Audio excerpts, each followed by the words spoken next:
Je viens de quitter l'abri. Vous voyez le poteau qui indiquait où était l'abri en bas de la colline qui est en bas ici. Donc, aujourd'hui, c'est une petite journée, 23 km. C'est bon signe quand je suis rendu à dire que 20 km, c'est une petite journée. C'est parce que je suis capable de le faire en une demi-journée. Les bonnes nouvelles, mon genou, ce matin, c'était le premier matin, je me levais et je sentais pas d'élongation dans le genou. Je sentais pas de douleur. Je continue quand même à faire attention, puis j'ai quand même mon KT tape dessus. Seul petit problème, j'en ai mis pour mes ampoules, puis il y a un morceau de KT tape qui s'est déroulé dans ma chaussette du pied gauche. Puis je l'ai vu juste hier soir, donc ça a créé une nouvelle ampoule parce qu'il y avait une friction excédentaire sur le derrière du talon. Donc ça fait un peu mal ce matin, mais rien de grave. De toute façon, les ampoules, ça fait partie de la vie du randonneur. Donc, comme vous voyez, gros soleil. Je pense qu'il annonce 20-23 en bas dans la vallée. C'est là que je m'en vais. Donc, je m'en vais à Front Royal. Il y a beaucoup d'oiseaux là ici. Je vais essayer d'en prendre un qui est là-bas, qui est comme jaune et noir. Je sais pas si vous le voyez, là. Il est sur la petite branche. Anyway, il y avait une moufette aussi pas loin du campement ce matin. Elle était dans les commentaires de l'application Far Out, là, qu'elle abri gravel quelque chose, gravel road, qu'il y avait une moufette. Je me suis dépêché de défaire mon campement. Donc, il paraît qu'il y a des falaises sur le chemin. Et puis, je devrais être rendu à l'auberge vraiment autour de 2-3 heures. Ça me dit 2h15 sur ma montre. Donc, le temps de relaxer, prendre des photos, m'arrêter pour prendre des snacks. Ça va vraiment être 3 heures environ. J'ai plus beaucoup de nourriture. Donc, il va falloir que je fasse le plein pour 2 à 3 jours de nourriture. Parce que, comme je vous disais hier, je me rends à Harper's Ferry à l'intérieur des 3 prochains jours.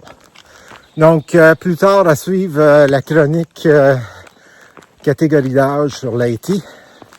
Puis, je vous vois pour d'autres choses aussi s'il y en a.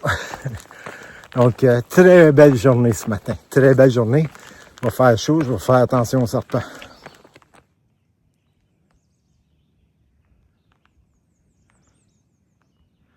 Je suis peut-être à 5 km d'hier où j'ai fait une prise panoramique.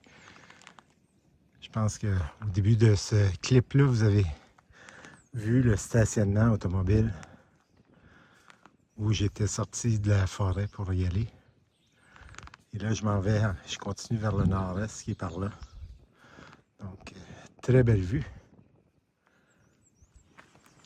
Chronique, catégorie d'âge sur l'Appalachian Trail. Je vais en profiter, là, comme vous voyez, j'ai un petit bout de plat. Donc, on va y aller avec la catégorie la plus jeune, la vingtaine.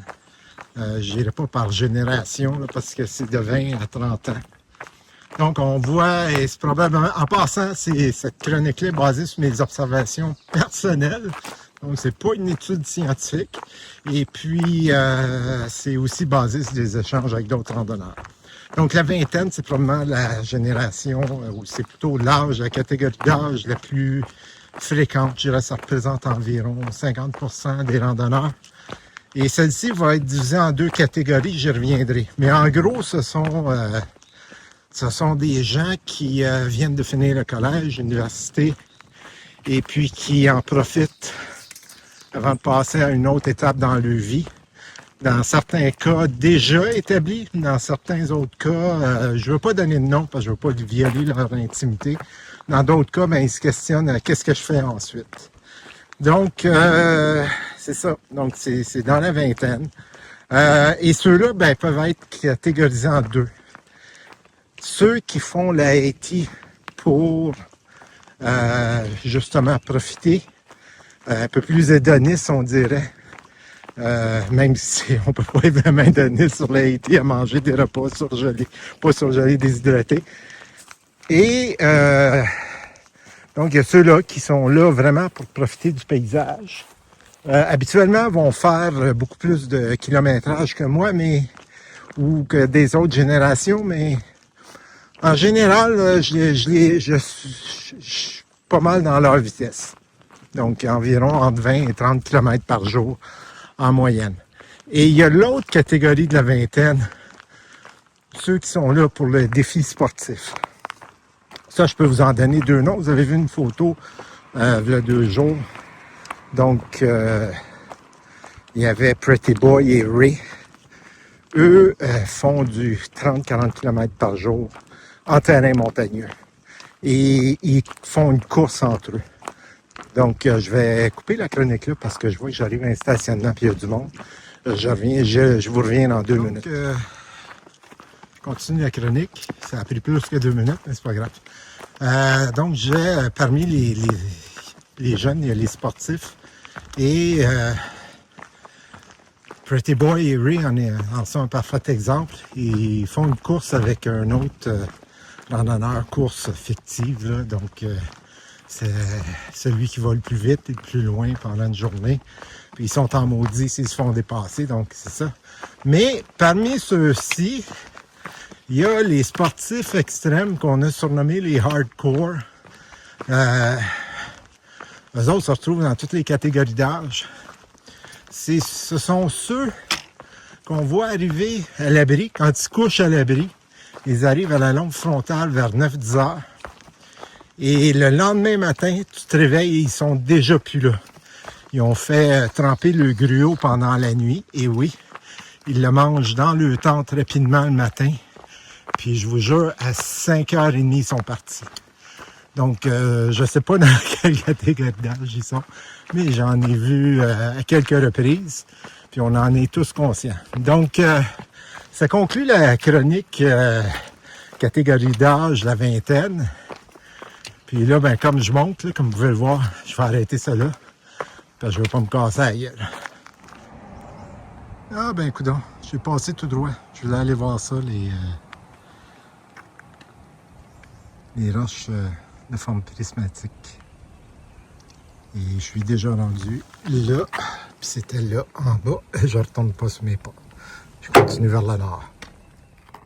Je quitte le parc des Shenandoah, finalement. Donc, je m'en vais à Front Royal dans environ 6 km, à l'auberge. Je couche ce soir, mais c'est fini pour les Shenandoahs. Bye bye. La piste continue par là, mais moi je vais m'en aller par là. En fait, le long de la route là, que vous entendez. Donc, je m'en vais à l'auberge et je vais prendre une navette en ville tantôt. Après avoir pris une bonne douche. Là, je vais vous laisser. Il y a vraiment beaucoup d'autos sur la route.